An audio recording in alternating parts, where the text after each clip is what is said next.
ഒരു കൊറിയർ അയക്കാണ്ടായിരുന്നു. അപ്പോൾ അതിന് വേണ്ടി നമ്മൾ മാവൂര് പോകാനാണ് വിചാരിച്ചിരുന്നത്. പക്ഷെ നമ്മൾ പോയി മുക്കത്തെത്തിയിട്ട് എൻ്റെ ഹെൽമെറ്റിന്റെ ക്ലിപ്പ് പൊട്ടിയിട്ട് കുറേ നാളെ ഇതുവരെ റെഡി ആക്കിയിട്ടില്ല. ഇപ്പോൾ ആദർശാന്റെ ഹെൽമെറ്റിന്റെ ക്ലിപ്പും പൊട്ടിയിട്ടുണ്ട്. ആദർശാനും അതിപ്പോൾ എൻ്റെ കൂട്ടിന് ഇങ്ങനെയായിട്ടാണ് നടക്കുന്നത്. അങ്ങനെ മാവൂരിക്ക് ഇറങ്ങി ഞങ്ങൾ മുക്കത്തെത്തിയിട്ടോ. അങ്ങനെ ചേട്ടൻ്റെ കുറച്ച് കാര്യങ്ങളൊക്കെ തീർത്തതിന് ശേഷം നമ്മൾ നേരെ പോയി ഗൾഫ് ഗോൾഡിക്കാണ് കേട്ടോ. അവിടെ പോകാൻ കാരണം എന്താ വെച്ചാൽ എൻ്റെ സ്വർണ്ണവളയുടെ ഉള്ളിൽ നമ്മളൊരു പ്ലാസ്റ്റിക് വള ഇടില്ലേ, അത് പൊട്ടിയിട്ടുണ്ടായിരുന്നു. അതൊന്ന് മാറ്റിയിടാൻ വേണ്ടിയിട്ടായിരുന്നു കേട്ടോ. അപ്പോൾ അവിടെ പോയപ്പോൾ നമ്മൾ എന്തായാലും എനിക്കൊരു ചെറിയൊരു ചെയിൻ വാങ്ങിക്കണം എന്ന് ഇങ്ങനെ കുറേ നാളായി വിചാരിക്കുന്നു.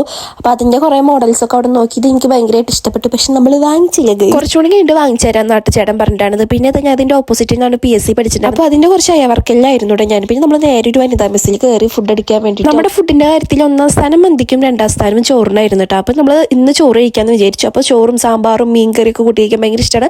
മീൻ പൊരിച്ചത് നിർബന്ധമാണ് കേട്ടോ. പിന്നെ അത് തിരിച്ചു പോവാണ്. ഈ സംഭവം എനിക്ക് ഏറ്റവും അടങ്ങേറുള്ളൊരു കാര്യമാണ്. ഞാൻ അതിൻ്റെ ഇടയിൽ ഇങ്ങനെ കയറ്റി വയ്ക്കും, പിന്നെ അത് അവിടെ നിന്ന് ചാടും. അങ്ങനെ കുറേ നേരം ഇതിൻ്റെ മുകളിൽ ഇങ്ങനെ കിരിടിച്ച് നിൽക്കണം കേട്ടോ. പിന്നെ നമ്മൾ വീട്ടിലെത്തിയതിന് ശേഷം എനിക്കൊരു ഫോട്ടോ കൊളാബിൻ്റെ ഷൂട്ട് ഉണ്ടായിരുന്നു. അങ്ങനെ അത് ആദർശനായിട്ട് അടിച്ച് പിരിഞ്ഞ് അതങ്ങനെ അവസാനിച്ചു. പിന്നെ നമ്മൾ നേരെ അമ്പലത്തിലേക്ക് പോയി. രാത്രിയാകുമ്പോൾ അവിടെ അമ്പലത്തിൽ തിരുവഴിയിലൊക്കെ പരിപാടി ഉണ്ടായിരുന്നു. അപ്പോൾ അതിന് കോഴിയുടെ ഒക്കെ കഴുത്തറുത്ത് അങ്ങനെ എന്തൊക്കെയോ പരിപാടികളുണ്ടായിരുന്നു കേട്ടോ. അപ്പോൾ ആദർശേട്ടൻ വേണം അത്, ആദർശേട്ടനും ഈ നിൽക്കണ മാമനെയും കൂടിയിട്ടാണ് കേട്ടോ അത് ഒഴുക്കാൻ പോയത്.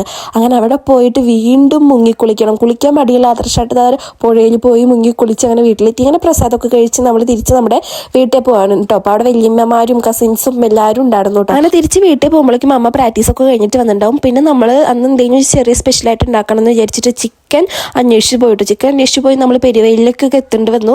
ഒരു 9 മണിക്കാകുമ്പോഴായിട്ട് എല്ലാ ഷോപ്പും പൂട്ടിയിട്ടുണ്ടായിരുന്നു. അങ്ങനെ വീട്ടിലെത്തിയ ശേഷം ഇതാ മയണൈസും ചിക്കൻ പൊരിച്ചതൊക്കെ ഉണ്ടാക്കി ഞങ്ങൾ കഴിക്കാമെന്ന് വിചാരിച്ചു.